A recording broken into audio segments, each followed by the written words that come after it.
This video covers venting the Komodo Kamado. So those of you that came from Big Green Egg or Kamado Joe, actually yours also vent. All that means is moving moisture from within the ceramics, or in the case of the KK refractory cement, out of the cooker. So we're going to talk a little bit about construction and what it is that is actually venting from the cooker. Okay, so here we're looking at a cutaway of a KK, and this was taken from the Komodo Kamado website. The inside, and you can see this on the inside, is refractory cement. That's the main body of the cooker. Then there's a layer of insulation that's vermiculite, and for those of you that are into gardening and houseplants, yep, it's the same stuff that's found in potting soil. It's a very good insulator. And then the outside jacket, or also referred to as grout, is the part that's on the outside. And that's pretty amazing stuff because it expands and contracts with the cooker. As you know, anytime you heat these guys up, or any cooker for that matter, it's going to expand. And as it cools, it's also going to contract. So that outer jacket moves, and that's what enables those tiles to stay in place even though they're moving with that jacket.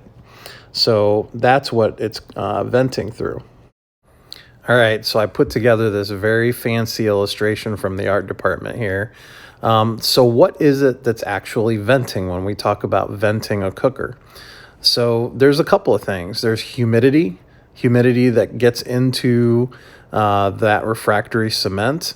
And you also heard in the instructions that you get from Komodo Kamado that there's some solvent that's still in that grout, that acrylic jacket on the outside.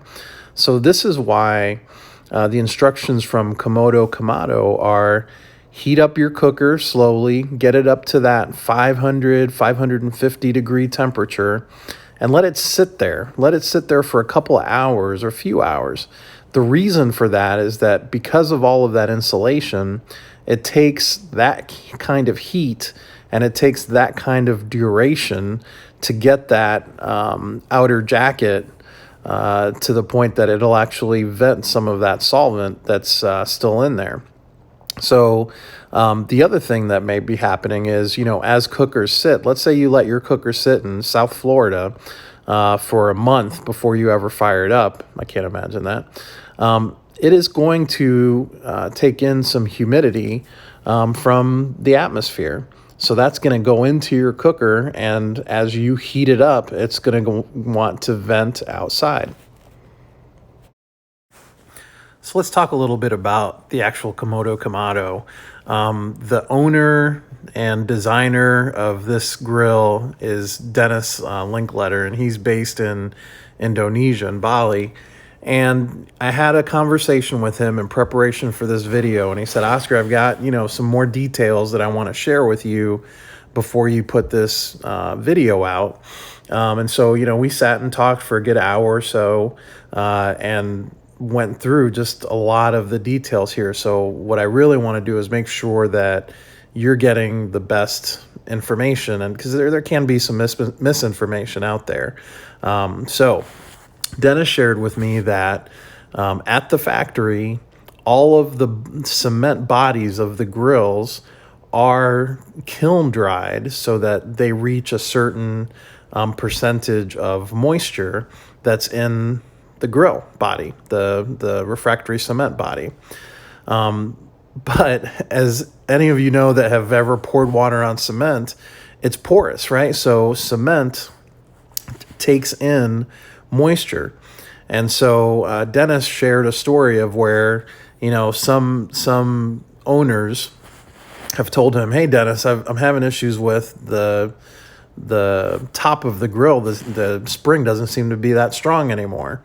And so I told him, "Do me a favor, light your grill up to 500 degrees, let it sit there for a few hours, and let me know if what happens with the spring."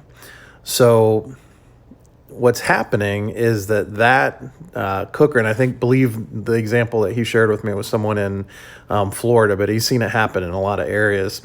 If you let it just sit there, and especially if you keep it closed, so that there's just moisture building up on the inside of it,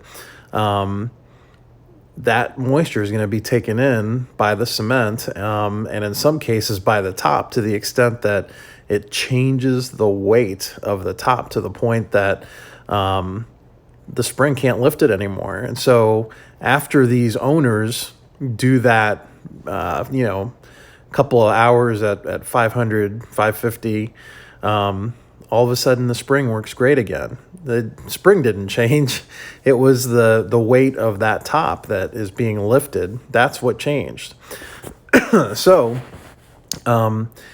the other thing that Dennis shared with me is that as we use our cookers and they begin to get that patina and, frankly, black soot on the inside, that actually helps seal off some of the pores in the cement so that your cement won't take in as much heat, or as much water vapor, or just humidity.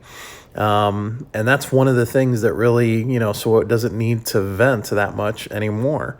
The solvent thing, that really happens just the first time that you do that. So that the acrylic jacket, that's just, the first time. But you can imagine if you did a burn-in on your grill to the point that you're burning off a lot of that soot, and then it sat, in wet conditions for a while, it could start venting again. And so that's why, we all have that tube of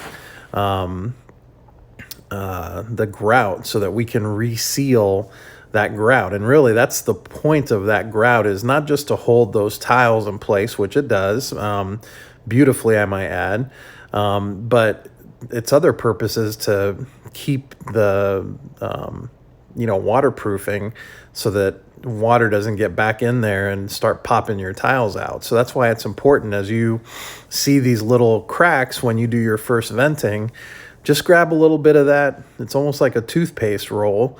And I'll show you maybe in another video, maybe in this video, how that works out. Okay, so here's an actual picture of what that venting can look like. It's not a big deal, but I know, if it's a brand new grill for you, to see these cracks, it can be a little bit disconcerting. But once you understand what's going on, it's really not a big deal at all. So essentially, after I had my grill up to 550 for a few hours, I could definitely smell what smelled like latex paint coming off the grill. That's that solvent that I talked about from the grout or the external acrylic jacket. That plus any humidity within the actual concrete itself, the refractory cement, needs to come out, right? And it's going to go away from the heat source. And so the only way out is through a vent. And that's what this is. It's a little crack that the acrylic made to vent some of that vapor, whether it's water vapor or solvent vapor from the acrylic itself. So once this crack appeared, and this is the important part, you want to apply some of that grout from the tube. This stuff dries really quickly. So while it's nice and warm, you put this on, and what you're doing is waterproofing it again, sealing it, and it'll look ugly, but just leave it on there, let it dry, and then the next day you can wipe it off. So here's a picture of it looking all crusty after I've repaired it. And then here's a picture of it once it's cool again. I mean, it looks like it never has been touched. And so, yeah, here's an explanation of the physics of what's going on, understanding how your cooker is constructed, why this is a necessary part of the process. And frankly, this is one of the magical things about this grill that gives it longevity and just makes it look beautiful and perform beautifully. So yeah, that's venting. I'm going to have another video that's going to show you my actual venting process that I did. And I'm sure I'll share some of these pictures again. But at least, I wanted to have this, since I had the conversation with Dennis, have this explanation for all of you so that you do have a definitive answer on what's going on. And I think once you educate yourself a little bit on what's going on, you kind of realize it's not a big deal. Although, yeah, it can be a little bit scary that first time. Thanks.